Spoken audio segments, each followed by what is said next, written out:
हाड़ कपा देने वाली कड़ाके की ठंड के बीच 3 दिवसीय गोरखपुर महोत्सव का आगाज हो गया। रंगारंग कार्यक्रम की प्रस्तुति के बीच ठंड की वजह से कुर्सियां खाली रही। इस बीच महोत्सव का शुभारंभ 2 घंटे की देरी से हो सका। महोत्सव के शुभारंभ जहां यूपी के पर्यटन एवं सांस्कृतिक मंत्री जयवीर सिंह के हाथों हुआ, तो वहीं समापन मुख्यमंत्री योगी आदित्यनाथ के द्वारा होगा।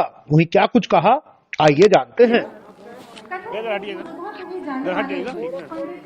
पूर्वांचल का विकास का मुख्य द्वार है। यहाँ के महोत्सव का शुभारंभ हुआ है और इस महोत्सव में हमारे भोजपुरी के सुपरस्टार और आपके अपने लोकप्रिय सांसद आदरणीय रवि किशन जी की उपस्थिति में हुआ है।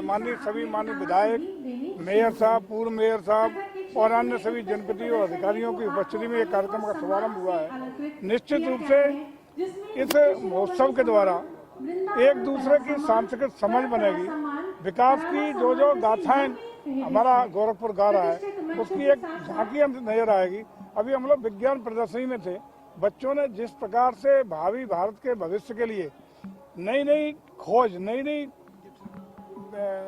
अनुसंधान करके जो अभी प्रदर्शनी में दिखाया है, उससे लग रहा है कि भारत का भविष्य और गोरखपुर का भविष्य सुरक्षित हाथों में रहेगा।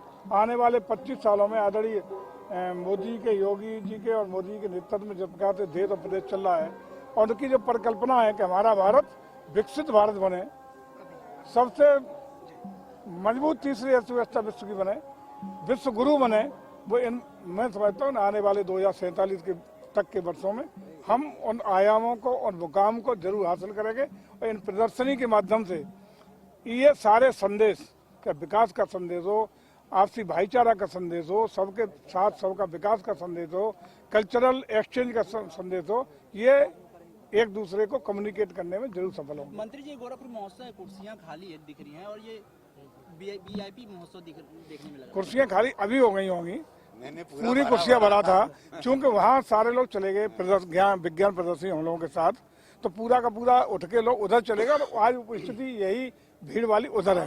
मंत्री जी तभी खाली था, तब नहीं था। यहाँ पे पर्यटन अधिकारी हैं, 7 साल से ज्यादा हो गया उनको समय, भ्रष्टाचार का आरोप भी लगता रहा है, उनको अभी तक कुछ नहीं हो पाता है। देखिए, भ्रष्टाचार उत्तर प्रदेश में किसी की हैसियत नहीं है इस समय कि भ्रष्टाचार के जो भी जांच में दोषी पाया जाएगा। आदरणीय योगी जी की सरकार है, जीरो टॉलरेंस की सरकार है। आदरणीय मोदी जी की सरकार है, जीरो टॉलरेंस की सरकार है।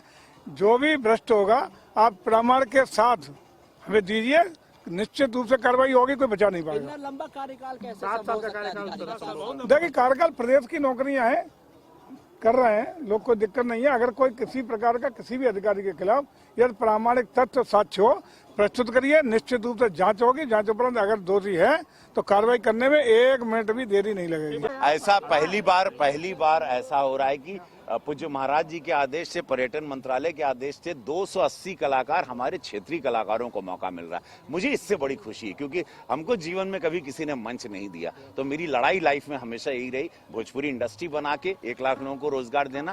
गोरखपुर के मैं बच्चों को आगे देना चाहता हूँ। मैं उनको बड़े पर्दे पर, बड़े मंचों पर देखना चाहता हूँ, पूरा विश्व विख्यात देखना चाहता हूँ। वो हो रहा है। अध्यात्म के लिए पूरा एक केंद्र है। अभी साइंस में बच्चों ने सरप्राइज कर दिया मुझे, और मंत्री जी भी बहुत सरप्राइज रहे। ऐसे बच्चे हमारे स्कूल के यहाँ पर इन्वेशन कर रहे हैं, जो चंद्रयान के बाद यशस्वी प्रधानमंत्री मोदी जी का, पूज्य महाराज जी का और इस भारत के नए सपनों को साकार करने वाली पीढ़ी तैयार हो गई गोरखपुर में। ये है, तो ये मंच 3 दिन ऐतिहासिक रहेगा। आज इंटरनेशनल फेम बी प्राक की प्रस्तुति है। अभी बिरजू महाराज जी की ग्रैंड डॉटर अभी मंच पे कथक करेगी, आप लोगों को जरूर देखिएगा। शाम को पूरी व्यवस्था रहेगी। अभी शुरुआत, आगाज में बहुत भीड़ थी, अब भीड़ चुकी, इतने स्टॉल्स लगे हैं, तो सब लोग इस प्रदर्शनी को देखना चाह रहे हैं, जहाँ लिटरेचर है, अध्यात्म है, किसानों के लिए, साइंस के लिए। गोरखपुर गीता प्रेस है। फ्यूचर क्या, पास्ट क्या था गोरखपुर का प्रेजेंट क्या है, गोरखपुर आने वाला क्या था, राममय कैसे रहेगा। 22 जनवरी के उस उद्घाटन का आगाज आज इस गोरखपुर महोत्सव से गोरखपुर में हो गया।